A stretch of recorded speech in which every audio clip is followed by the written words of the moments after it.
আৰু গুৱাহাটীৰ পৰা আহি থাকোঁতে আমি আধা ৰাস্তা দেখা পালোঁ এইফালে মানে ৰেলি দি আছে ভোটৰ কাৰণে ৰাস্তাৰ বজাৰ চাক আৰু মানুহ চাইছোঁ কিমান মানুহ মানে ৰাস্তা নধৰা হৈ আছে আৰু সিহঁতক দেখা পাওঁ মানে মই গাড়ীটো ৰখাই দিলোঁ সিহঁতে পাৰ হৈ যাওক বুলি আৰু ফাইনেলি আহি পালে আমি ভাটাত আৰু এইফালে আছে এইটো কুৰিমেনক আমি মুৰিমেন বুলি কওঁ আৰু এইফালে মানে পেটেলাই অকলে পৰা লাগি আছে বেচেৰা মানে সিহঁতে আগত আহিছিলে ট্ৰেক্টৰটো আৰু সিহঁততকৈ আমাৰ গাড়ী খালী হৈ গ'ল আৰু গাড়ীটো খালী কৰি মানে আমি দেৰি কৰা নাই আমাক বোলে পলিউশ্যন বনাব লাগে আকৌ পলিউশ্যন বনাব গৈ আছে এইফালে চাওক কি ধুনীয়া চিন আৰু ফাইনেলি আহি পালোঁ আমি দোকান পলিউশ্যন বনোৱা দোকানত আৰু এইফালে দোকান খোলা আছেই আৰু এইফালে গাড়ীটো মানে ফটো চটো মাৰি লৈ এইফালে মানে ভাইটিজনে কাম কৰি আছে পলিউশ্যনৰ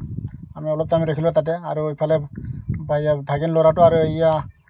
গাড়ী চলোৱাটো আমাৰ খুৰাৰ ল'ৰা হয় কিন্তু মানে পইচা দিব মাতিলোঁ মই আৰু সিহঁতক পঠাই দি মানে আমাৰ পলিউশ্যন বনোৱা ফাইনেলি হৈ গ'ল পলিউশ্যনটো বনাই লৈ এতিয়া আমি আহি গ'লোঁ বজাৰত আহি মানে ফাষ্ট ফুড দোকানত সোমালোঁ আৰু এইফালে মানে পেলাই খাব পাম বুলি কিমান ফূৰ্তি আৰু এইফালে এই দেৰি নকৰি মানে ম'ম' মাৰিলে মোক এৰিখিনি আৰু এইফালে মই চাওমিন অৰ্ডাৰ দিছিলোঁ প্লেট আৰু এইফালে গৰমটো চাওক খাব নোৱাৰাটো ফু মাৰি খাই আছে আৰু পেটেলা মই খাই লৈ এইফালে কাচকল এটা ল'লোঁ বাবাৰ কাৰণে ঔষধ খুৱাব লাগে আৰু পেটেলা কি কৰি আছে চাওক আপোনাৰ ভোটৰ নিচিনা থাকে এতিয়া মানে অলপ খোৱা লৈছে কিমান ফূৰ্তি লাগিছে